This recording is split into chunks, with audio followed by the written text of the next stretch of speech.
ಸುತ್ತೂರು ಜಾತ್ರೆಯಲ್ಲಿ ಜನಸಾಗರ. ಉರಿ ಬಿಸಿಲಿನಲ್ಲೂ ಲೆಕ್ಕಿಸದೆ ಹರಿದು ಬಂತು ಭಕ್ತವೃಂದ. ಟ್ರಾಫಿಕ್ನಲ್ಲಿ ಪರದಾಡಿದ ವಾಹನ ಸವಾರರು.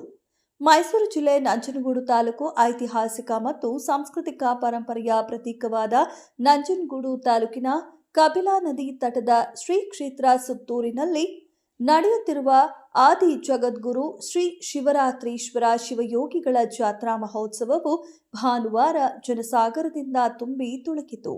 ಜಾತ್ರೆಯ 4ನೇ ದಿನವಾದ ಭಾನುವಾರ ರಜಾ ದಿನವಾಗಿದ್ದರಿಂದ ಲಕ್ಷಾಂತರ ಭಕ್ತರು ಕ್ಷೇತ್ರಕ್ಕೆ ಲಗ್ಗೆ ಇಟ್ಟರು. ನಾಡಿನ ಕಲೆ, ಸಂಸ್ಕೃತಿ ಮತ್ತು ಪರಂಪರೆಯನ್ನ ಬಿಂಬಿಸುವ ಈ ಅದ್ಧೂರಿ ಜಾತ್ರೆಯನ್ನ ಕಣ್ತುಂಬಿಕೊಳ್ಳಲು ರಾಜ್ಯದ ಮೂಲೆ ಮೂಲೆಗಳಿಂದ ಜನರು ಆಗಮಿಸಿದ್ದರು. ಟ್ರಾಫಿಕ್ ಸಂಚಾರ ಅಸ್ತವ್ಯಸ್ತ. ಒಂದೇ ಬಾರಿಗೆ ಲಕ್ಷಾಂತರ ಜನರು ಮತ್ತು ಸಾವಿರಾರು ವಾಹನಗಳು ಕ್ಷೇತ್ರಕ್ಕೆ ಆಗಮಿಸಿದ ಪರಿಣಾಮ ಸುತ್ತೂರಿನ ರಸ್ತೆಗಳಲ್ಲಿ ಭಾರೀ ಸಂಚಾರ ದಟ್ಟಣೆ ಉಂಟಾಯಿತು. ಕಿಲೋಮೀಟರ್ ಗಟ್ಟಲೆ ವಾಹನಗಳು ಸಾಲುಗಟ್ಟಿ ನಿಂತಿದ್ದವು. ಗಂಟೆಗಟ್ಟಲೆ ಒಂದೇ ಕಡೆ ವಾಹನಗಳು ನಿಲ್ಲುವಂತಾಗಿ ಸಾರ್ವಜನಿಕರು ಮತ್ತು ಭಕ್ತರು ಪರದಾಡುವ ಸ್ಥಿತಿ ನಿರ್ಮಾಣವಾಯಿತು. ಜನಸ್ತೋಮವನ್ನ ನಿಯಂತ್ರಿಸಲು ಮತ್ತು ಟ್ರಾಫಿಕ್ ಸಮಸ್ಯೆಯನ್ನ ಬಗೆಹರಿಸಲು ಸ್ಥಳದಲ್ಲಿದ್ದ ಪೊಲೀಸ್ ಸಿಬ್ಬಂದಿ ಹರಸಾಹಸ ಪಡಬೇಕಾಯಿತು. ಆದರೂ ಭಕ್ತರು ಉರಿ ಬಿಸಿಲನ್ನ ಲೆಕ್ಕಿಸದೆ ಟ್ರಾಫಿಕ್ ಸಮಸ್ಯೆಯನ್ನ ಬದಿಗಿಟ್ಟು ಜಾತ್ರೆಯ ಸೊಬಗನ್ನ ಸವಿದು ಪುನೀತರಾದರು. ಕಪಿಲಾ ನದಿಯ ತಟದಲ್ಲಿ ಭಕ್ತಿ ಭಾವ ಮೇಳೈಸಿತ್ತು. ಸುತ್ತೂರು ಜಾತ್ರೆಯಲ್ಲಿ ಇವತ್ತು ಅಕ್ಷರಶಃ ಜನಸಾಗರವೇ ಹರಿದು ಬಂದಿದೆ.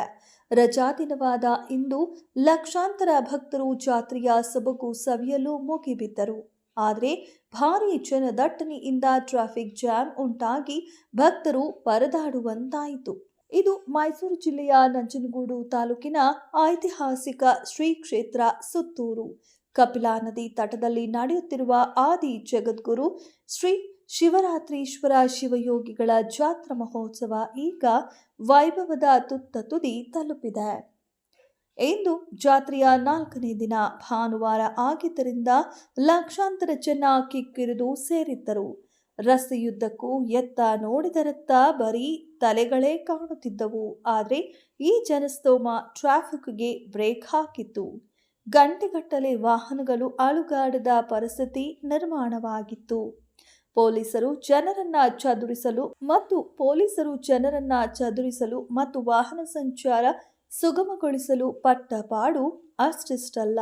ಇಷ್ಟೆಲ್ಲ ಅವಾಂತರಗಳ ನಡುವೆಯೂ ಉರಿ ಬಿಸಿಲನ್ನ ಲೆಕ್ಕಿಸದೆ ಭಕ್ತರು ಜಾತ್ರೆಯ ಸಂಭ್ರಮವನ್ನ ಕಣ್ತುಂಬಿಕೊಂಡರು.